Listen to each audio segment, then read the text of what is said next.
Oui, donc j'expliquais que la notion de coût de possession.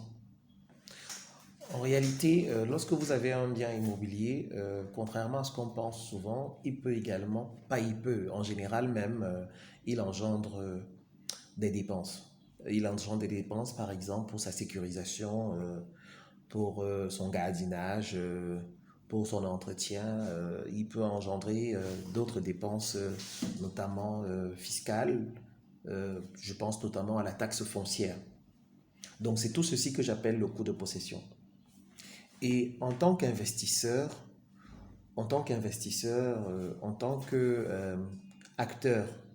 averti du domaine immobilier, ce que moi je vous recommande en fait, c'est de prendre des dispositions pour minorer ce coût de possession.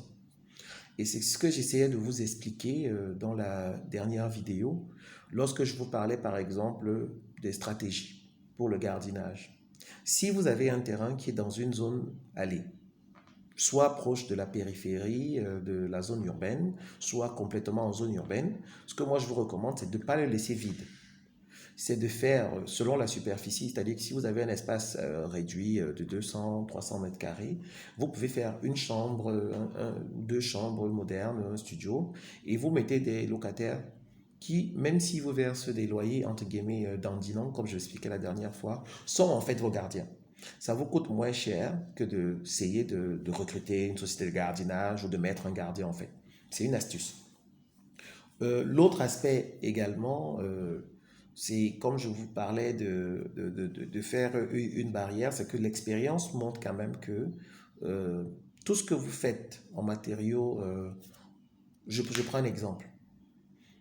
Faire une barrière en tôle et en bois vous coûtera à peu près 60 ou 65% du coût d'une barrière en béton si vous êtes sur un sol relativement plat, c'est-à-dire sans grande pente.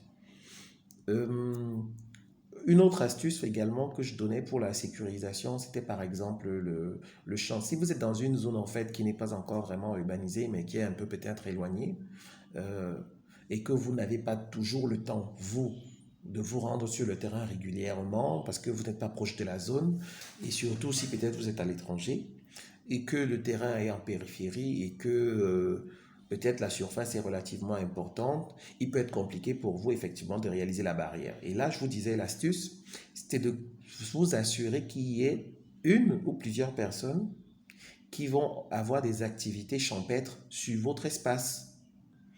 Déjà parce que les cultures, ça signale votre présence. C'est une mise en valeur. Si quelqu'un venait et les détruisait, en fait, il serait, comment je vais dire ça, vous pourriez le poursuivre pénalement pour destruction de culture. Et c'est quelque chose qui est sévèrement puni au Cameroun, notamment parce que le législateur camerounais estime que le Cameroun a d'importantes populations à nourrir et que il ne faut pas, en fait, il ne faudrait pas tolérer en fait le gaspillage ou la destruction des investissements agricoles. C'est pour ça que même quand vous avez votre terrain titré, si quelqu'un a fait des cultures, vous n'avez pas le droit de venir les détruire comme ça sans avoir mené une action judiciaire. C'était une petite parenthèse. Bref, pour dire que si vous avez quelqu'un qui cultive, qui entretient votre espace et sur votre champ, justement, ça vous donne également la possibilité de signaler votre présence et de permettre à tous ceux qui sont de bonne foi au moins de réaliser que le terrain en question est occupé.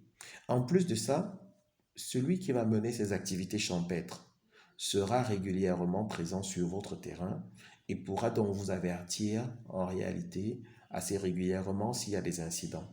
Ou alors il sera capable d'informer des gens qu'on amènerait sur le terrain de ce que non, c'est pas que celui qui les amène peut-être n'est pas le légitime propriétaire. Là encore, celui qui mène les activités champêtres est en réalité votre gardien. Donc pensez-y, c'est très important.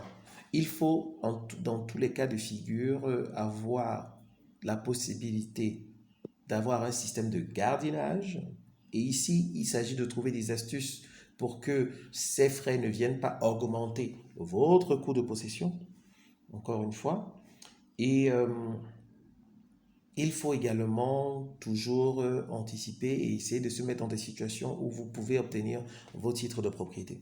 Si vous avez obtenu, si vous avez fait l'acquisition de titres, de terrains non titrés, parce qu'on m'a dit, tu parles toujours que des terrains titrés, tu parles toujours que des terrains titrés, mais qu'est-ce que nous on fait des terrains non titrés que nous avons acquis? Je vous ai expliqué, vous avez la procédure d'immatriculation directe et vous avez la concession. Et dans les deux cas, l'élément important pour vous, c'est la mise en valeur.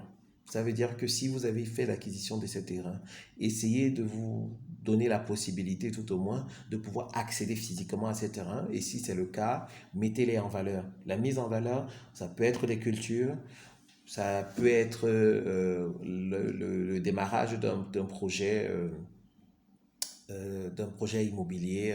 Projet immobilier, ça peut être une simple maison, ça peut être une chambre, ça peut être un studio, hein. Je ne suis pas en train de parler forcément de construire un immeuble. Et voilà, il y a beaucoup d'acteurs qui sont capables de vous accompagner dans ces processus, que ce soit l'immatriculation directe, que ce soit la concession. Donc, rapprochez-vous d'eux. Et concernant, on m'a parlé également quand j'ai parlé de sécuriser les terrains, de parler de barrières, on m'a parlé de matériaux provisoires. Alors, ma recommandation à ce niveau, honnêtement, d'expérience, si vous pouvez, il est toujours préférable de faire les choses en matériaux définitifs. Mais bien entendu, il s'agit d'être raisonnable.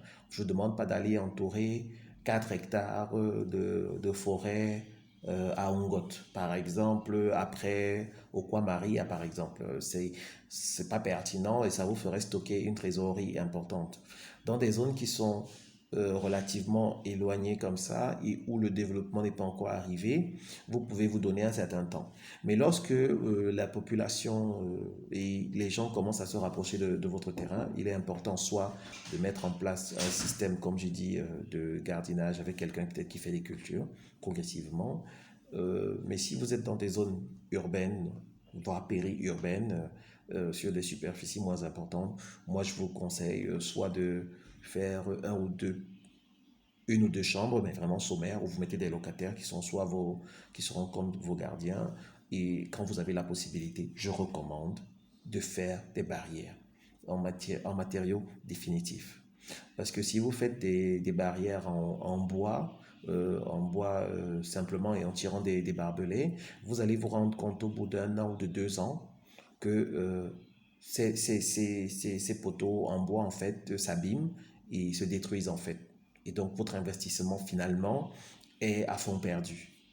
Des barrières en bois avec des tôles, quand vous mesurez le montant des dépenses que vous effectuez, ça vous correspond parfois à 60% ou à 50% du coût de ce que vous auriez fait directement en parpaing. Donc, essayez de prendre tout ceci en considération et pensez immobilier.